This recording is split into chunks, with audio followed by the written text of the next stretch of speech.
Water doesn't care about your net worth. It fills your lungs the exact same way whether you're wearing a bespoke wool suit or a pair of thrifted jeans. When Camilla's luxury sedan plunged into the freezing black waters of the gorge, her billions couldn't buy her a single breath. It was rough hands, callous and smelling of motor oil, that dragged her from the dark. But the real shock came hours later, in a rundown cabin, when a ruthless CEO looked at a broke single dad and asked the one question she swore she'd never ask. The heater in the Ford F-150 was a suggestion rather than a working piece of machinery. William kept the vents aimed directly at the passenger seat, where his 6-year-old son, Leo, was asleep, wrapped in a faded sleeping bag. It was past midnight. The rain was coming down in sheets, turning the winding cliffside road into a slip and slide. William gripped the steering wheel, his knuckles pale, listening to the rhythmic dying squeak of the wiper blades. He was exhausted. A 12-hour shift under the hood of commercial freight trucks left an ache in his lower back that no amount of cheap ibuprofen could touch. He just wanted to get home. He wanted a hot shower and 4 hours of sleep before the alarm went off again. Then he saw the headlights. They appeared in his rearview mirror first, moving way too fast for the hairpin turns of Route 9. A sleek, low-profile vehicle, something European, something expensive. It overtook him on a blind curve, the engine roaring with arrogant, muffled power. William muttered a curse, easing off his own gas pedal to give the idiot room. He watched the taillights disappear around the bend. 5 seconds later, he heard the screech. It was a sharp, violent sound of tires losing a battle against wet asphalt, followed immediately by the sickening crunch of metal tearing through the roadside guardrail. Then, nothing. Just the drumming rain. William slammed on his brakes. The truck fishtailed, coming to a halt inches from the broken section of the barrier. He threw it into park, his heart kicking against his ribs. Leo didn't stir, the exhaustion of a day spent at the mechanic's shop keeping the boy anchored in sleep. "Stay put, buddy," William whispered to the sleeping child. He grabbed a heavy maglite from the center console and stepped out into the freezing downpour.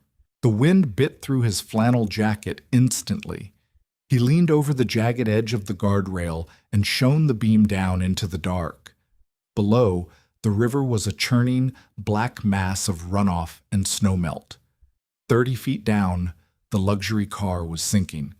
The nose was already submerged, the rear end pointing toward the sky like a dying whale. The driver's side window was intact, trapping whoever was inside. William didn't think. Thinking would have reminded him that he had a son in the truck, that he couldn't afford a hospital bill if he got hurt, that this wasn't his problem. Instead, he scrambled down the muddy, briar-choked embankment, sliding on his boots, tearing his jeans on hidden rocks. He hit the water. The cold was an absolute physical assault. It punched the breath out of his lungs. It felt like 1,000 needles driving into his pores simultaneously. He gasped, swallowing a mouthful of muddy, metallic-tasting water, and forced himself to swim toward the sinking car. The taillights flickered and died. Total darkness, save for the wild, swinging beam of the flashlight he managed to keep a grip on. He reached the passenger side door. Locked. He pounded on the glass. Inside, illuminated by a dying interior dome light, was a woman. She was thrashing against the driver's side door, her mouth open in a silent scream. The water level inside the cabin was already past her chest. She looked terrified, her manicured hands clawing uselessly at the reinforced safety glass. William moved to the driver's side, treading water that felt like liquid ice. He raised the heavy aluminum maglite and brought it down on the corner of the window. Once, twice. The glass cracked. On the third strike, it shattered outward, a rush of river water equalizing the pressure. He reached in, grabbing a fistful of wet fabric. Something silk, something heavy. He pulled. The woman was entirely limp now, the panic having consumed her remaining oxygen. William locked his arm under her chin, a brutal lifeguard carry, and kicked away from the sinking metal coffin. The suction of the car going under threatened to pull them both down. He kicked harder, his thighs burning, his lungs screaming for relief. The swim back to the bank took maybe 60 seconds, but it felt like hours. He dragged her through the reeds, collapsing onto the muddy shore. He rolled her onto her side. She coughed, a violently loud, wet sound. River water spilled from her lips. She gagged, retching into the mud, her body convulsing. William slumped back on his heels, trying to catch his own breath. "You're okay," he wheezed. "You're out." She pushed herself up onto her elbows. Her hair, which was probably styled impeccably an hour ago, was plastered to her face in a dark, tangled mess. Her tailored suit was ruined, heavy with mud. She was shivering so hard her teeth were audibly clicking. My briefcase," she choked out. Her voice was raspy, throat torn by the cold water. William stared at her, wiping rain and mud from his eyes. "What?" "In the car. The blue drive. It was in my briefcase." She tried to stand up, her foot slipping in the mud. She actually looked back at the black water, as if contemplating diving back in. William grabbed her arm, hauling her up and pulling her away from the edge. "Lady, your car is at the bottom of the river. You just nearly drowned. Screw your briefcase." She looked at him, really looked at him. Her eyes were sharp, calculating, even through the haze of shock and hypothermia. "You don't understand," she whispered. "The board meeting is at 8 a.m. If I don't have those projections, they'll push the vote." William let out a harsh laugh, incredulous. "Are you out of your mind? Let's get you up the hill. I'm calling an ambulance." "No!" She grabbed his jacket lapel. Her grip was surprisingly strong. "No police, no ambulance. If word gets out that I crashed, that I was reckless tonight, the stock will tank before the market opens. They'll use it to prove I'm unstable." "You are unstable. You're freezing to death." "Take me to a hotel. I'll pay you." She was shaking violently now, her lips turning a faint, terrifying shade of blue. $10,000. Cash. Just take me somewhere warm, no hospitals. William looked up the hill toward his idling truck. He looked at the woman whose knees were beginning to buckle. She was rich, arrogant, completely detached from the reality of the fact that she had almost died 3 minutes ago. He should call 911 and leave her there, but he didn't. "Fine," William grunted, throwing her arm over his shoulder, "but we're not going to a hotel. You're coming with me, and if you pass out, I'm taking you to the ER, stock prices be damned." The drive back to William's small, rented house on the outskirts of town was agonizingly quiet. The only sounds were the rattle of the truck's suspension, the relentless rain, and the sickening sound of Camilla's teeth chattering. She was huddled against the passenger door, as far from William and the sleeping Leo as she could get in the cramped cab. She had wrapped herself in a grease-stained drop-cloth William kept in the back seat, but it wasn't helping. The cold had settled into her bones. Her core temperature was dropping dangerously low. William kept shooting glances at her. He didn't know her name. He knew she wore a watch that probably cost more than his entire truck, and that she smelled faintly of expensive perfume beneath the stench of river mud. She looked entirely out of place in his world. When they pulled into the gravel driveway of his single-story house, the rain had slowed to a drizzle. The house was small, with peeling white paint and a sagging front porch. It wasn't much, but it kept the wind out. Barely. "Come on," William said, unbuckling his seatbelt. "Can you walk?" Camilla nodded sharply, though when she stepped out of the truck, her legs betrayed her. She stumbled, catching herself against the muddy fender. Pride kept her from asking for help, but William didn't wait for her to ask. He walked around, scooped Leo up into his left arm. The boy mumbled, but didn't wake, and used his right hand to steady Camilla by the elbow. Inside, the house smelled of old wood, cheap laundry detergent, and yesterday's coffee. William led her to the living room, deposited Leo on the worn corduroy sofa, and quickly pulled off the boy's boots before tossing a thick quilt over him. Camilla stood in the center of the linoleum floor, dripping a puddle of muddy water. She looked around, her eyes darting across the cluttered space. The stack of unpaid bills on the kitchen counter, the faded rug, the cheap particle board TV stand. It was a completely alien environment. For the past decade, she had existed in a sterilized world of penthouses, private cars, and glass-walled corner offices. This place felt too raw, too real. "Bathroom is down the hall to the left," William said, his voice keeping low so as not to wake his son. "There are some clean towels in the cabinet. I'll find you some dry clothes, sweats or something. Yours are done." Camilla didn't move. Her arms were wrapped tightly around her chest. The shivering was becoming violent, uncontrollable spasms. She felt a deep, terrifying lethargy settling into her brain. "Did you hear me?" William asked, turning back to face her. "I'm so cold," she whispered.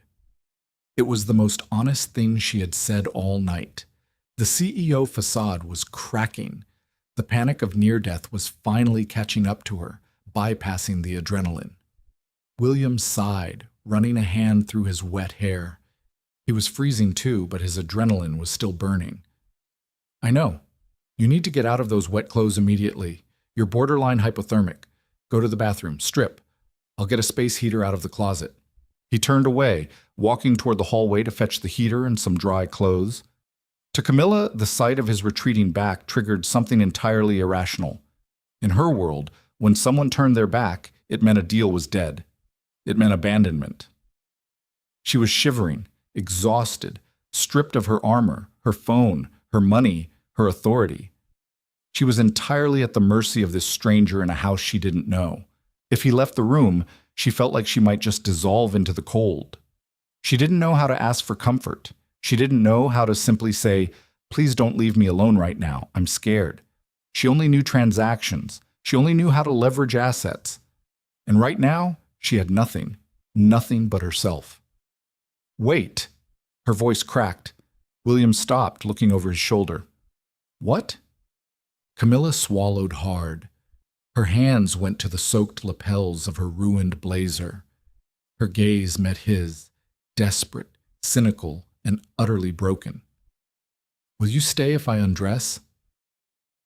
The silence that followed was heavy, broken only by the ticking of the kitchen clock and the soft breathing of the boy on the couch. William turned fully around. He didn't look shocked or titillated or amused. He looked deeply, profoundly tired.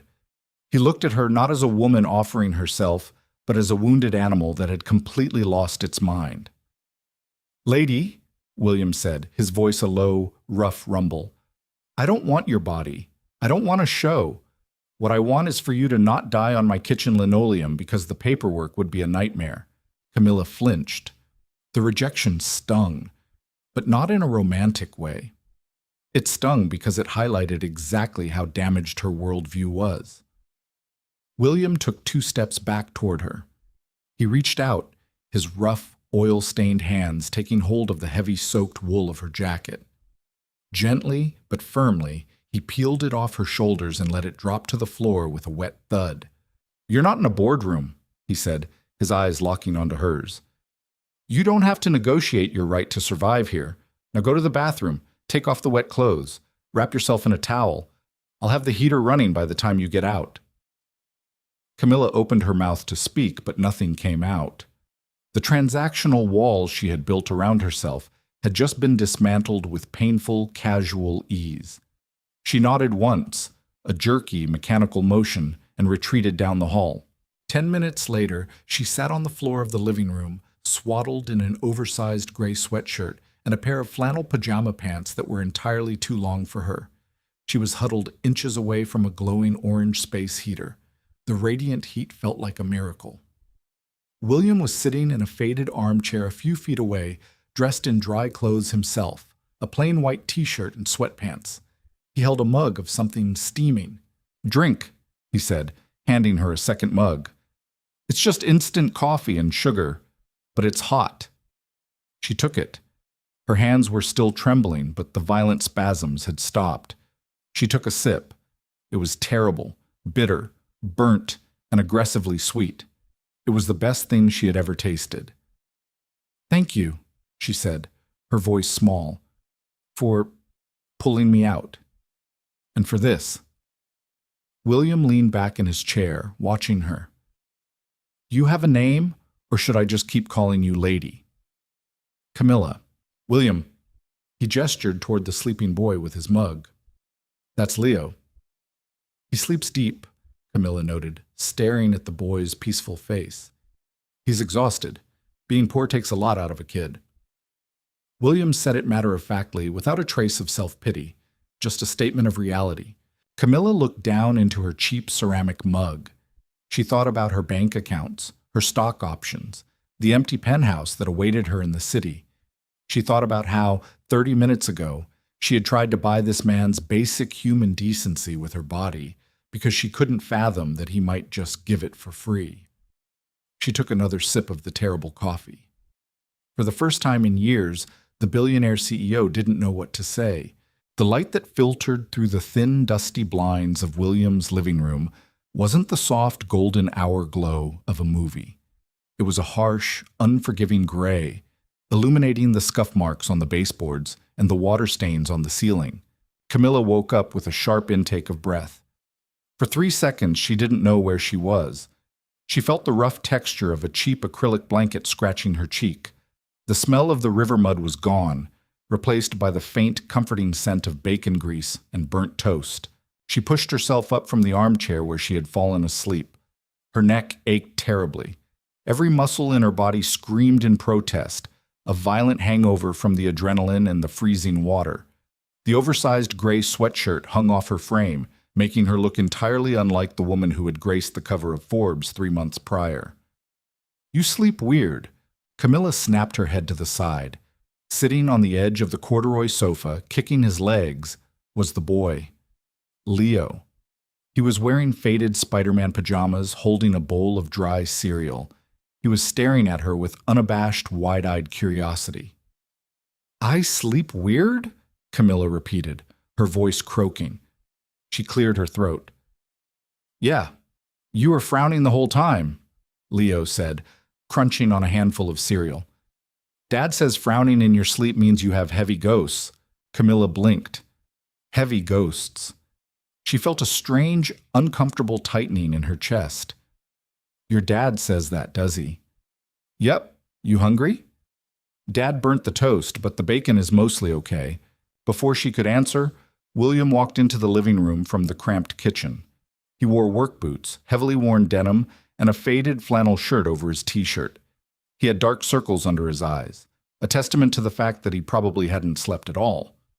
He held a plate with a slightly blackened piece of toast and 3 strips of bacon, setting it on the small coffee table in front of her. Morning, William said, his tone neutral. You survived. Apparently, Camilla said, pulling the blanket tighter around her shoulders. She looked at the plate. It was a simple, cheap breakfast, but the gesture felt inexplicably heavy. She wasn't used to people doing things for her without expecting an invoice. Thank you. Eat up. You need the calories. William walked over, ruffled Leo's hair, and grabbed his keys from a hook by the door. I'm dropping Leo off at school in 20 minutes. Then I can drive you wherever you need to go, assuming your board meeting is still a priority. Reality crashed back into Camilla like a physical blow. The board meeting, the hostile takeover attempt, the blue drive that was currently sitting at the bottom of the gorge. She checked the clock on the wall. It was 7:15 a.m. The panic, which had been put on hold by exhaustion and the surreal peace of the cabin, flared up instantly. My phone, Camilla said, standing up too quickly. The room spun for a second. Did you salvage my phone? William shook his head. It was in your jacket pocket. It's completely waterlogged, dead as a brick. I need to make a call. Right now. The vulnerability of the night before vanished, replaced by the sharp, authoritative edge of the CEO. Where is your phone?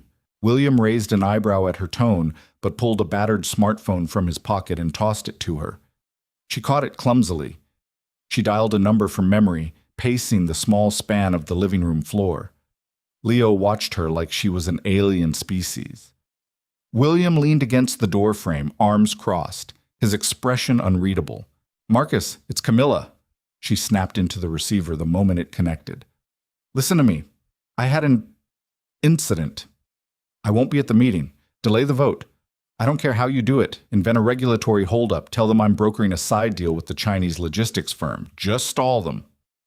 She listened for a few seconds, her jaw clenching tightly. I don't care if they have the proxy votes, she yelled, her voice echoing in the small house. You tell them if they move on this today, I will personally see to it that they are tied up in litigation until their grandchildren are bald.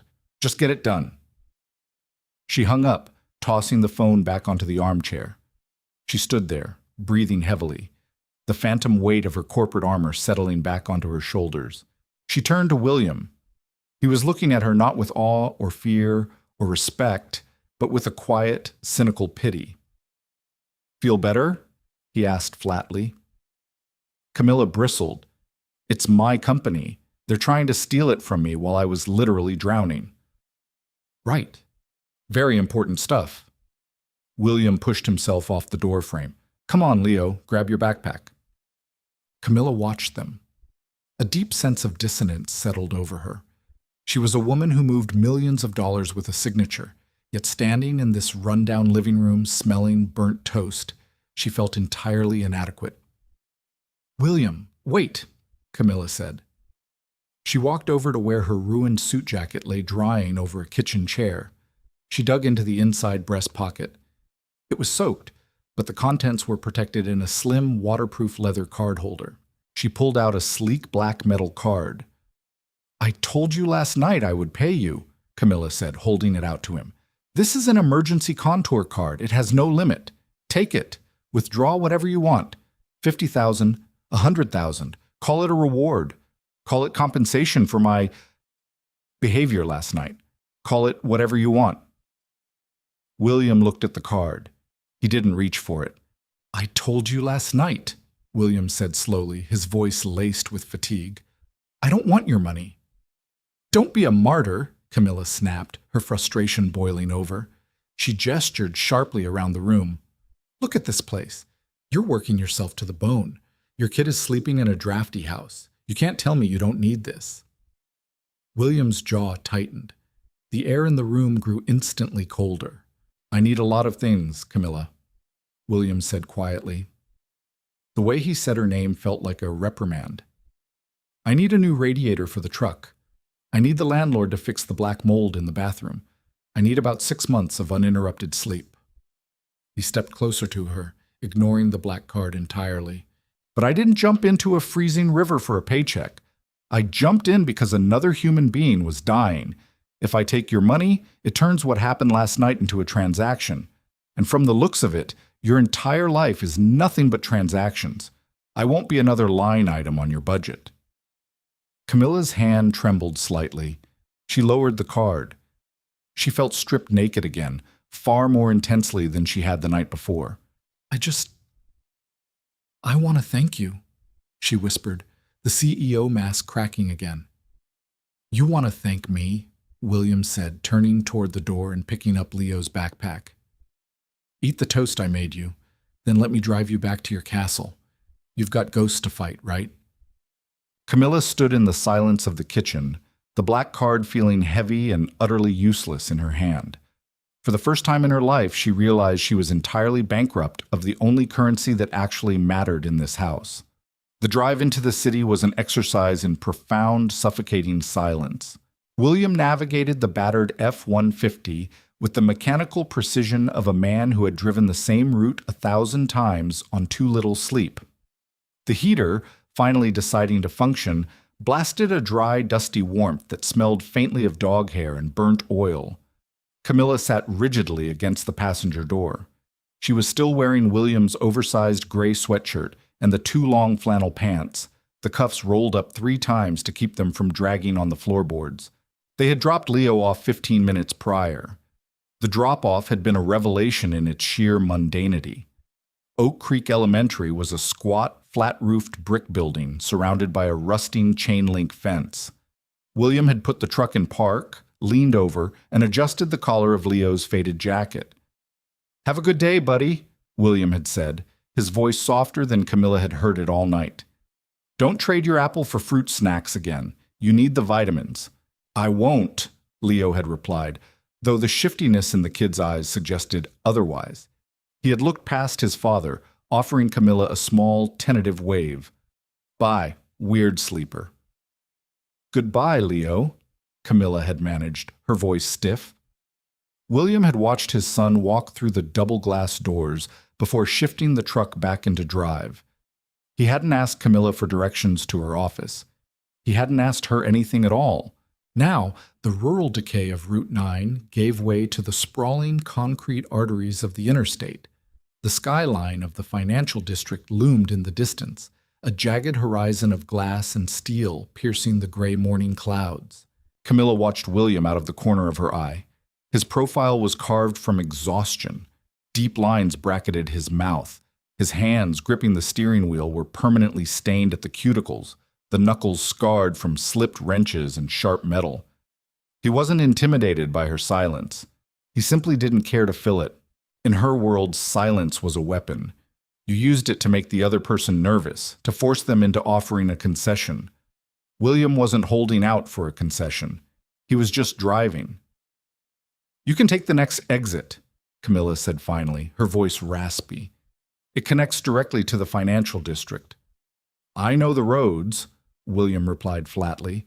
He hit the blinker. The turn signal ticked with an irregular, dying rhythm. They exited the highway, descending into the belly of the city. The contrast was immediate and jarring. The streets grew cleaner. The pedestrians traded muddy work boots for polished leather and sleek heels. Luxury SUVs replaced rusted sedans. When William pulled the F-150 onto the semicircular cobblestone driveway of the Zenith Tower, the valet attendants froze. Two men in crisp maroon uniforms stared at the rattling truck, their expressions a mix of confusion and mild disgust. This was a driveway reserved for Bentleys, Maybachs, and armored town cars.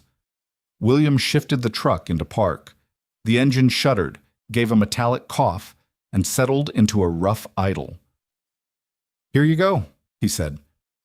He didn't look at the towering glass monolith above them. He looked at the dashboard clock. It was 8:42 a.m. He was already late for his shift at the garage. Camilla unbuckled her seatbelt. Her fingers lingered on the worn plastic release button. A strange, leaden feeling settled in her stomach. It was an emotion she hadn't felt since she was a junior analyst staring down her first massive failure. It was reluctance. She didn't want to open the door.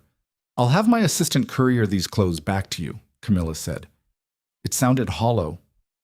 "Dry cleaned." "Throw them away. Keep them. I don't care," William said. He finally turned to look at her.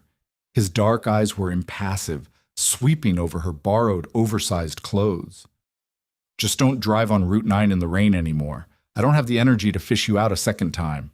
Camilla swallowed the lump in her throat. She wanted to assert herself. She wanted to leave him with a sharp parting word, a reminder of who she was, a defense of the empire she had built. But she had nothing. The man had saved her life, refused her money, and fed her burnt toast. He held all the power, and he didn't even want it.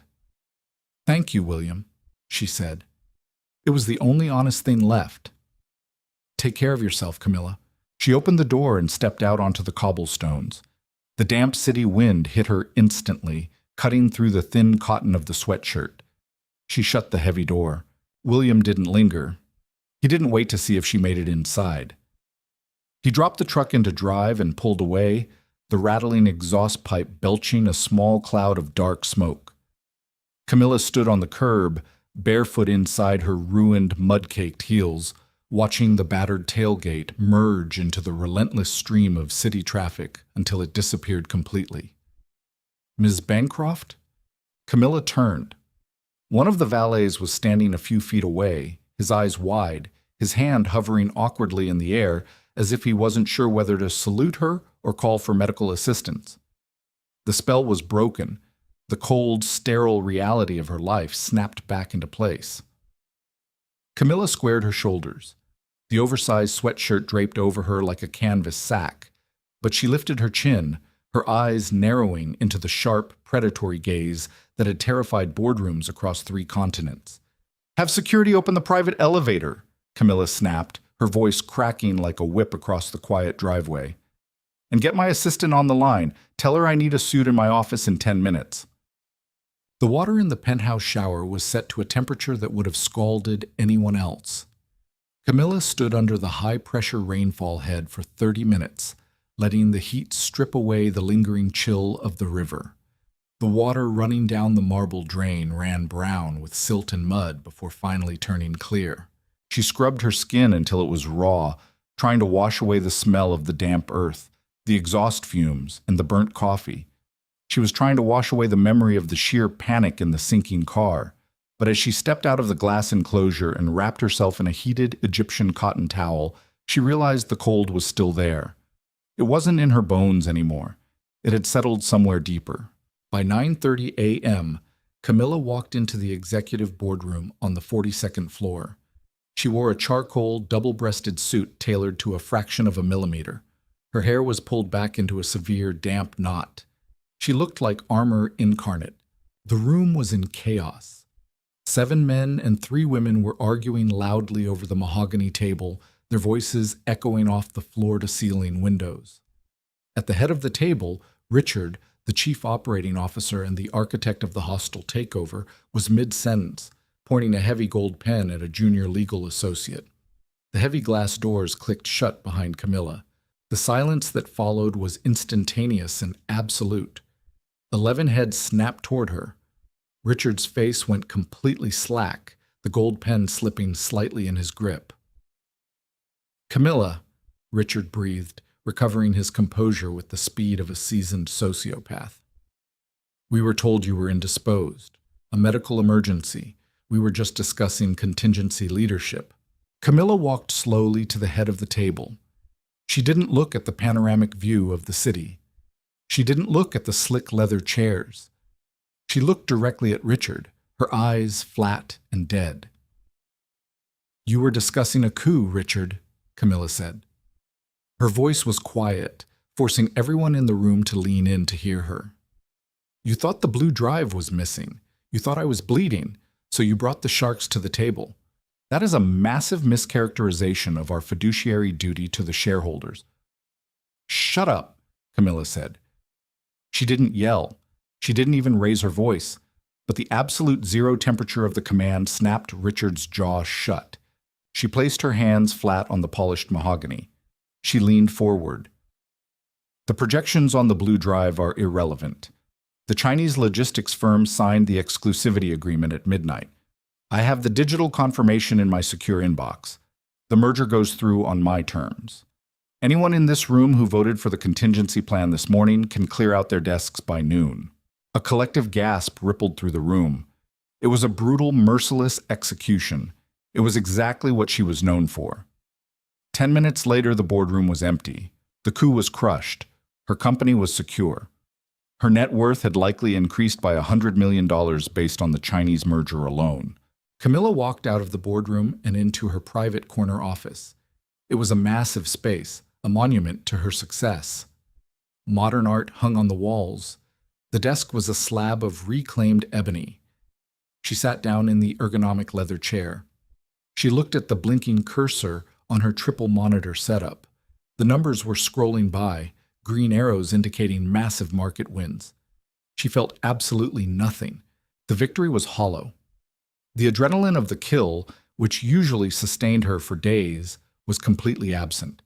Instead, the quiet of the office felt oppressive. The air was clinically filtered, perfectly climate-controlled, yet she found herself shivering. She opened the bottom drawer of her desk. Inside, neatly folded by her assistant, was the gray sweatshirt and the flannel pants. She reached out and touched the rough cotton. It was cheap material, pilled from hundreds of washes. "I need a lot of things, Camilla, but I didn't jump into a freezing river for a paycheck." William's voice echoed in her head, a relentless, quiet ghost in the sterile machine of her office. She picked up the solid black contour card from her desk blotter. She turned it over in her fingers. Limitless capital. Absolute buying power. It could purchase islands, politicians, and entire corporations, but it couldn't buy a single night of unbroken sleep for a mechanic in a drafty house. It couldn't buy the way a little boy looked at his father before walking into a crumbling elementary school. Camilla tossed the card back onto the desk. It landed with a dull plastic clatter. She swiveled her chair to face the window. Below her, the city moved in a predictable, geometric grid. Millions of people, moving like ants, most of them chasing the very thing she had in abundance. She had spent her entire adult life climbing to this exact vantage point, ruthlessly cutting down anyone who stood in her way, hoarding capital like a dragon hoarding gold. And for what? To die in a luxury car at the bottom of a muddy river, clutching a briefcase full of spreadsheets? Frowning in your sleep means you have heavy ghosts, Leo had said. Camilla closed her eyes. The ghosts were very heavy today. They felt like lead weights tied to her ribs. She thought about the black mold William had mentioned. She thought about the rattling, failing engine of the F-150. She thought about a man who had nothing, giving everything, and asking for nothing in return. She opened her eyes, grabbing the sleek desk phone. She hit the intercom button. "Sarah," Camilla said, her voice entirely stripped of its usual commanding edge. "Yes, Ms. Bancroft?" Her assistant answered instantly. "Cancel my afternoon meetings. Cancel the dinner with the senator tonight." "All of them, ma'am? The senator will be furious." "Let him be furious," Camilla replied, staring down at the folded gray sweatshirt. "And Sarah?" "Yes." "Find me the name of the commercial property group that owns the residential lots on the outskirts of Route 9, specifically the rental properties. I want to know who holds the paper." "Right away, Ms. Bancroft. Shall I prep an acquisition file?" Camilla paused. The old Camilla would have bought the land, evicted the tenants, and built a distribution center. "No," Camilla said softly. "Just get me the contact for the landlord. And Sarah, find me the best pediatric nutritionist in the city. I need to know the going rate for trading an apple for fruit snacks." There was a long pause on the line. "Ma'am?" "Just do it, Sarah." Camilla hung up the phone. She picked up the black card again, but this time she slid it into her pocket. She wasn't going to offer him money again. He had made it perfectly clear that his dignity wasn't for sale. But she was a fixer. It was the only thing she knew how to do. If she couldn't buy her way out of this debt, she was going to have to dismantle the problem from the inside out. The billionaire CEO stood up, walked past the scrolling green numbers on her monitors, and left the office. Gary Hobbs did not belong in the Zenith Tower. He was a man who looked like he sweated cooking oil and wore suits that smelled permanently of stale cigarette smoke and cheap cologne. He was the owner of 36 dilapidated rental properties scattered along the forgotten edges of the county. He was used to intimidating single mothers over late rent and ignoring maintenance requests until the city threatened him with fines. He was not used to being summoned. He sat in the plush gray leather chair in Camilla's office, his knees squeezed together. He kept glancing at the door, then out the floor-to-ceiling windows, looking entirely like a rat trapped in a sterile, high-altitude laboratory. Camilla did not look up from her monitor. She let him sit in silence for 4 full minutes. The ticking of her desk clock sounded like hammer strikes in the vast room. "Ms. Bancroft?" Hobbs finally rasped, the leather squeaking as he shifted. "Your assistant said there was an urgent real estate matter. If this is about the zoning on the Route 9 corridor, I've got friends on the council." "You don't have friends, Mr. Hobbs," Camilla interrupted.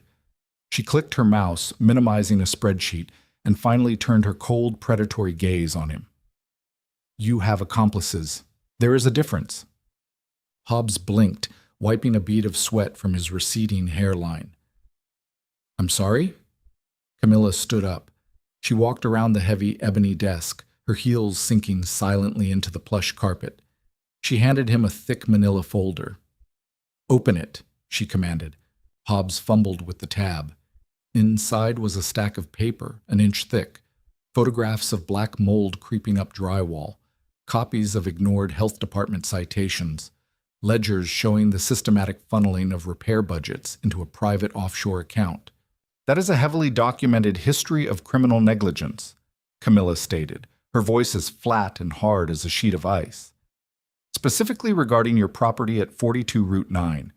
The foundation is cracked. The heating unit is a fire hazard. The bathroom walls are toxic. Now, listen here, Hobbs stammered, his face flushing a dark, ugly red.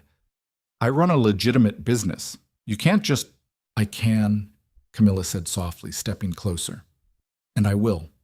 By 5 p.m. today, my legal team will file a class action lawsuit on behalf of your tenants. We will freeze your assets. We will subpoena your offshore accounts. You won't just lose the properties, Gary. You will go to federal prison for tax evasion, and you will do it completely broke. Hobbs stared at the photographs, his hands shaking. All the bluster vanished. He looked up at her, terrified. What do you want? You want to buy the lots? Take them. Pennies on the dollar. Just don't file the papers. I don't want your garbage properties, Camilla said in disgust. I want them fixed. I want a crew at 42 Route 9 in 1 hour. I want the HVAC system replaced with top-of-the-line units. I want the bathroom gutted and remediated. I want new insulation. And I want it done by licensed professionals, paid in advance by you. Hobbs gaped at her. You want me to renovate a slum? Why? Because if you don't— Camilla leaned down, resting her hands on the armrests of his chair, trapping him.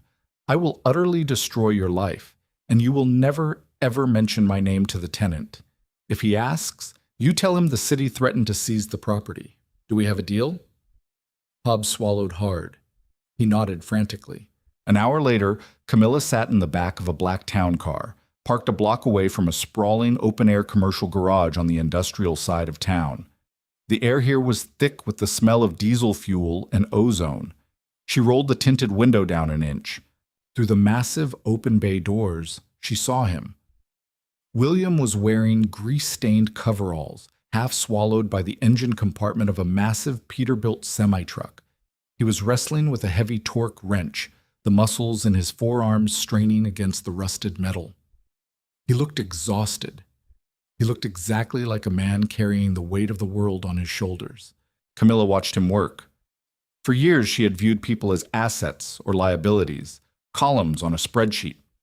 William defied categorization. He possessed a brutal, uncompromising integrity that she couldn't understand, couldn't buy, and couldn't manipulate. She wasn't paying off a debt by terrorizing his landlord. She knew that now. She was trying to balance a scale that he hadn't even asked her to step on. She rolled the window back up. Back to the office, she told the driver. She just had to hope William never found out. William pulled the F-150 into his gravel driveway at 6:15 p.m. His lower back was a solid knot of pain, and his hands were stained black with grease that no amount of industrial soap could scrub away.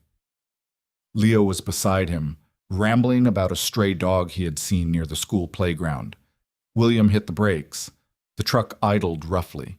There were 3 white panel vans parked on his overgrown front lawn. Men in heavy boots and dust masks were hauling sheets of drywall and long strips of fiberglass insulation out the front door.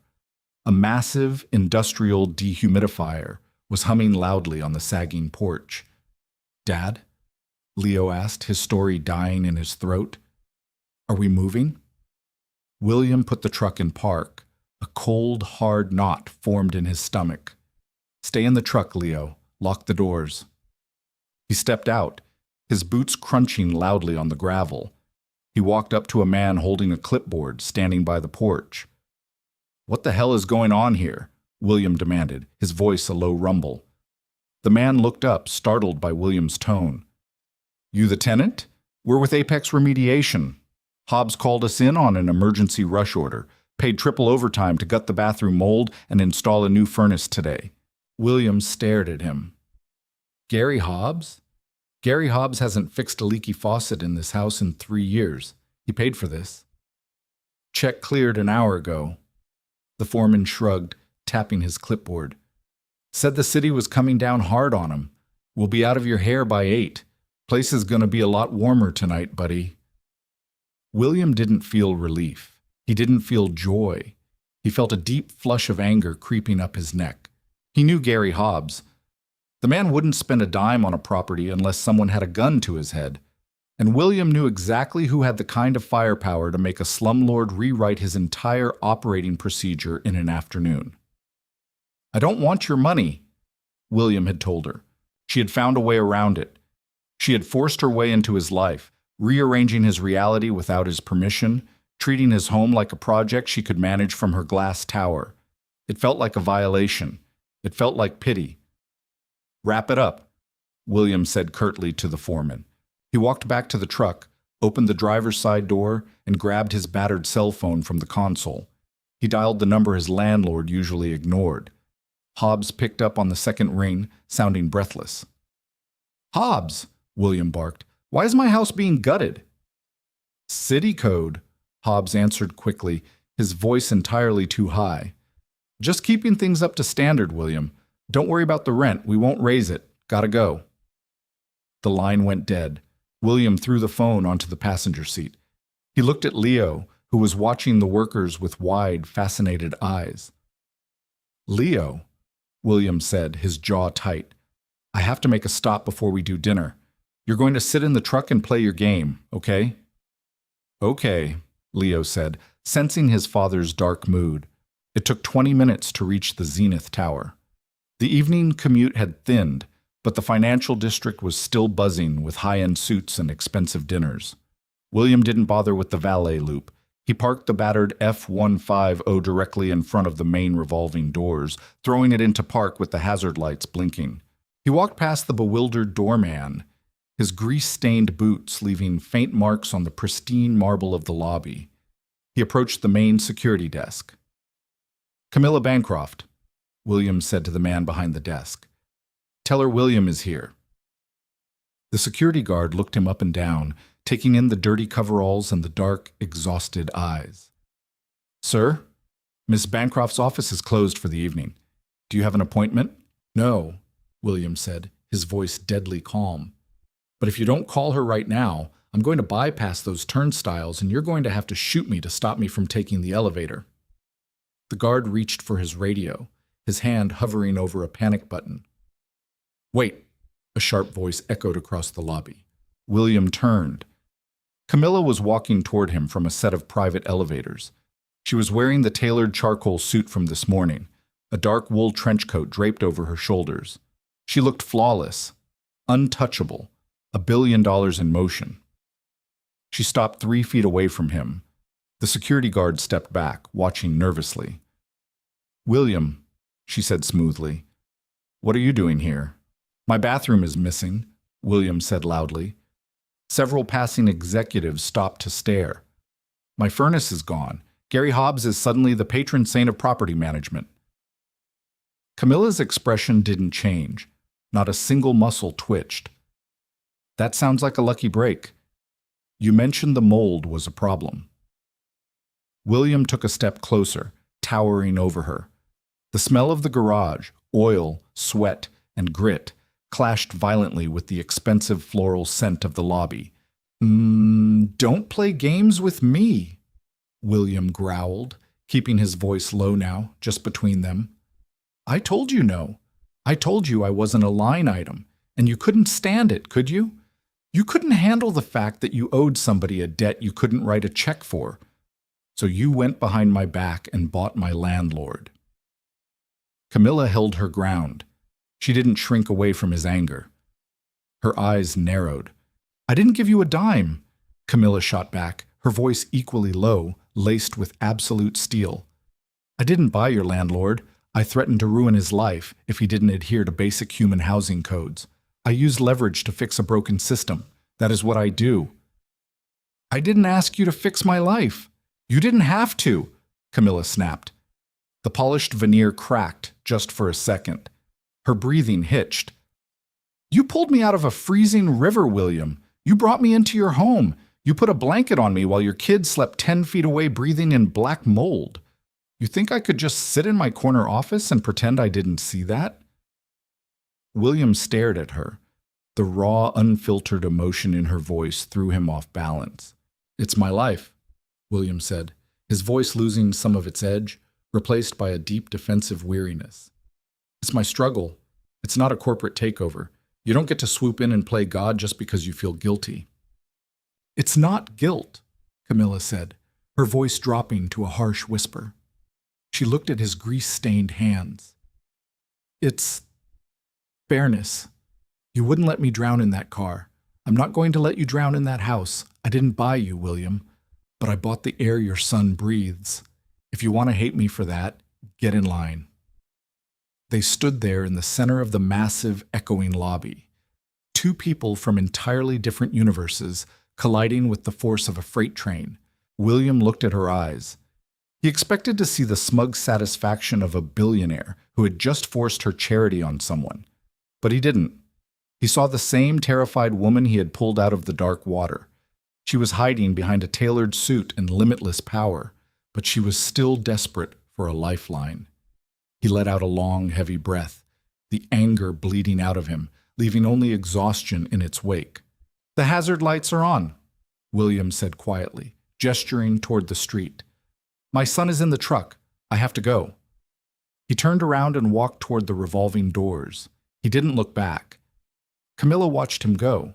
She watched the battered truck pull away from the curb, merging into the endless stream of red taillights. She stood alone in the perfect, pristine marble lobby, and for the first time in her life, winning felt an awful lot like losing. 3 days passed, 72 hours of relentless corporate warfare. Camilla liquidated 2 underperforming subsidiaries, fired Richard with a severance package so aggressively structured it bordered on extortion, and finalized the logistics merger that secured her legacy. The financial press called it a masterclass in ruthless efficiency. Her board was terrified of her. Her stock was up 12%. She had never felt more entirely suffocatingly hollow. It was Saturday afternoon. The Zenith Tower was mostly empty, the frantic hum of the trading floors silenced for the weekend. Camilla sat in her penthouse overlooking the gray, churning waters of the bay. The apartment was a sprawling expanse of white marble, glass, and brushed steel. It was beautiful. It was a mausoleum. She walked into her massive walk-in closet, racks of designer suits, rows of imported leather shoes, shelves of silk blouses. It was an arsenal designed to project invulnerability. She bypassed all of it. In the back corner, hanging on a generic plastic hanger her assistant had used, was the oversized gray sweatshirt and the flannel pants. They had been dry cleaned, pressed, and wrapped in plastic.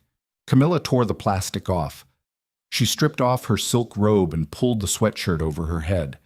It still smelled faintly of the harsh industrial chemicals the dry cleaner used, but beneath that, if she closed her eyes, she could almost smell the old wood and burnt coffee of William's house.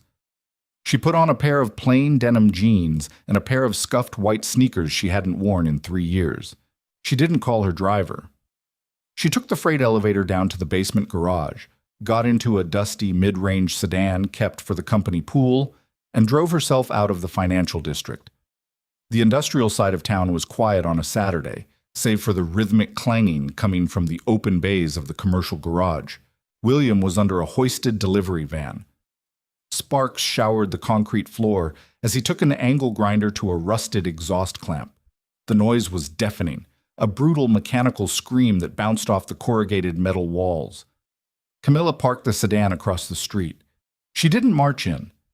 She stood at the edge of the open bay door, her hands shoved deep into the pockets of the sweatshirt, waiting.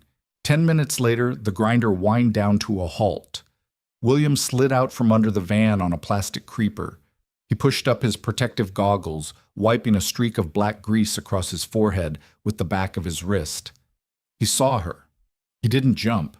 He didn't look surprised. He just lay there on the creeper for a long moment, staring at the billionaire standing in his garage wearing his old laundry. He sat up, tossing the grinder onto a workbench.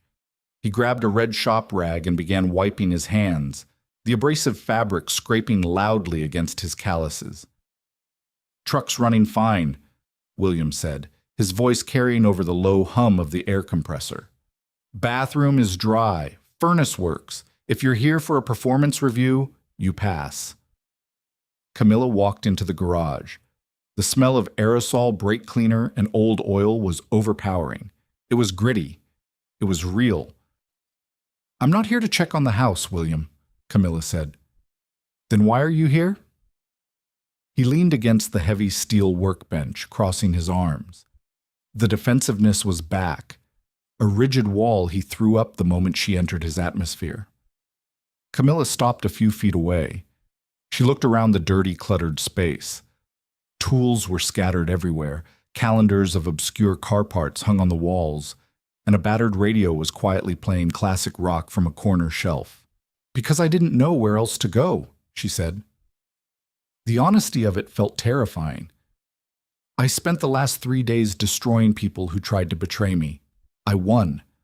I have more money today than I did on Tuesday. And when I woke up this morning, the only thing I could think about was the fact that I don't have a single person in my life who would pull me out of a river." William watched her carefully. The anger from the lobby confrontation was gone, replaced by a cautious, quiet study. "You can buy lifeguards, Camilla. Probably a whole team of them." "I don't want to buy them," she said, her voice cracking slightly. She took a step closer. "That's the problem. I don't know how to do this. I don't know how to exist without a contract. I didn't fix your house to buy your gratitude, William. I fixed it because you showed me mercy when I didn't deserve it, and I physically did not know how to process that without balancing the ledger." She pulled her hands out of the sweatshirt pockets. They were trembling. "You told me I didn't have to negotiate my right to survive in your house," she continued, her eyes locking onto his. "But I've been negotiating my right to exist my entire life. If I'm not useful, if I'm not lethal, I'm nothing. And standing in your lobby yelling at you, I realized I was trying to leverage the only good thing that's happened to me in 10 years. The silence in the garage stretched out. The air compressor clicked off, leaving only the sound of distant traffic outside. William looked at the woman standing in front of him. The armor was completely gone. She wasn't the CEO who had threatened a slumlord, and she wasn't the frantic victim thrashing in a sinking car. She was just a person, standing in the oil-stained dirt, asking for a truce. He threw the red rag onto the workbench. "Leo has a soccer game in an hour," William said quietly. "Down at the municipal park, it's mostly just 6-year-olds kicking each other in the shins in the mud." Camilla blinked, the sudden shift catching her off guard. "Okay." "The bleachers are wet. The coffee at the concession stand is worse than the instant crap I gave you." "I can handle bad coffee." William finally smiled. It wasn't a wide, cinematic smile. It was a small, tired, genuine break in his stoic expression. It changed his entire face. "Go wait in the car, Camilla. Let me wash the grease off my hands." The municipal park was a sprawling expanse of patchy grass and chain-link fences under a heavy, overcast sky. The wind was biting, carrying the damp chill of impending rain. Camilla sat on the second tier of the aluminum bleachers. The metal was freezing, biting through her jeans. Beside her, William sat with his elbows resting on his knees, holding a cardboard tray carrying 2 steaming, flimsy paper cups. Down on the field, a chaotic swarm of small children in oversized blue jerseys was chasing a black and white ball with zero tactical awareness. Leo was somewhere in the middle of the pack, his cleats entirely caked in mud. William handed her a cup. "Careful, it's mostly just brown water and scalding heat." Camilla took it, wrapping her cold hands around the thin paper. She took a sip. He was right. It was terrible. It tasted like burnt cardboard. She drank it anyway, letting the heat radiate through her chest. "He's fast," Camilla noted, watching Leo break away from the pack for a brief, glorious second before tripping over his own feet and face-planting into the turf. William winced, half standing up, but Leo popped right back up, wiping mud off his cheek, and ran back into the fray. William sat back down, exhaling a long breath. "He's tough," William corrected. "Has to be." They sat in silence for a few minutes. It wasn't the suffocating, strategic silence of the boardroom, or the heavy, traumatic silence of the drive back from the river. It was just quiet. The comfortable, shared quiet of 2 people watching a mundane piece of life unfold. "The house is warm," William said suddenly, his eyes fixed on the field. Camilla looked at him in surprise. He hadn't brought it up since the lobby. "The new furnace," William continued, his voice low. It kicks on, and it actually works. Leo didn't sleep in his heavy socks last night. He just wore his pajamas. He turned his head to look at her. The dark circles under his eyes were still there, the permanent mark of a man carrying too much weight, but the defensive edge in his posture was entirely gone. "I hated you for doing it," he admitted bluntly. "I felt like you stripped me of the one thing I had left, which was taking care of my kid my own way, even if my way sucked." "I know," Camilla whispered. "I'm sorry. I should have asked." "You should have," William agreed. He took a sip of his terrible coffee. "But I went into his room last night and it wasn't freezing, and he wasn't coughing. So, thank you." It was a massive concession from a man whose pride was his only armor. Camilla felt a tight, hard knot in her throat finally dissolve. "You're welcome," she said softly. Down on the field, the referee blew a whistle. The game was over. The blue team had lost miserably, but the kids were cheering anyway, swarming the coach who was handing out juice boxes. Leo spotted his dad and came sprinting toward the bleachers, his face smeared with dirt, looking ridiculously happy. He stopped at the chain-link fence, looking up at them. He squinted at Camilla. "Hey," Leo said, panting heavily. "You're wearing my dad's shirt." Camilla looked down at the oversized gray sweatshirt. She smiled, a real, unfiltered smile that touched her eyes. "I am. It's very warm. Good game, Leo." "I fell down," he announced proudly. "I saw. You got right back up." William stood stretching his aching back. He walked down the bleachers to the fence, reaching over to ruffle Leo's messy hair. "Go grab your water bottle, buddy. We're going to get food." Leo sprinted off toward the team bench. William turned back to Camilla, who was standing up, throwing her empty coffee cup into a nearby trash can. The wind whipped her hair across her face. She looked nothing like the billionaire CEO who held the city's economy by the throat. She just looked like Camilla. "We're going to a diner on 4th Street, William said. "They have meatloaf. It's cheap, and the portions are huge." He paused, looking at her with a quiet, grounding intensity. "You want to come?" Camilla thought about her empty penthouse. She thought about the blue drive at the bottom of the river and the millions of dollars moving through her accounts at that exact second. None of it felt real anymore. The only thing that felt real was the cold wind, the smell of wet grass, and the man standing in front of her who had pulled her out of the dark. She remembered the terrified question she had asked him in his living room, desperate to buy her safety with the only currency she thought she had. "Will you stay if I undress?" She didn't need to strip away her clothes. She had stripped away her pride, her power, and her walls, and he was still here. "Yeah," Camilla said, stepping down the aluminum bleachers to stand beside him. "I'd really like that." They walked toward the parking lot together, the mechanic and the CEO leaving the heavy ghosts behind them in the mud. What an emotional journey. Camilla had to lose everything, her car, her armor, and her entire worldview to find something real in William's unyielding, gritty integrity. It proves that sometimes the only way to build a genuine connection is to stop negotiating and start surrendering. Did Camilla's character arc resonate with you? Do you think they can bridge the massive gap between their two worlds long term? We want to hear your thoughts. Drop a comment below, and if you love this grounded, deeply human story, please hit that like button, share it with a friend, and subscribe for more.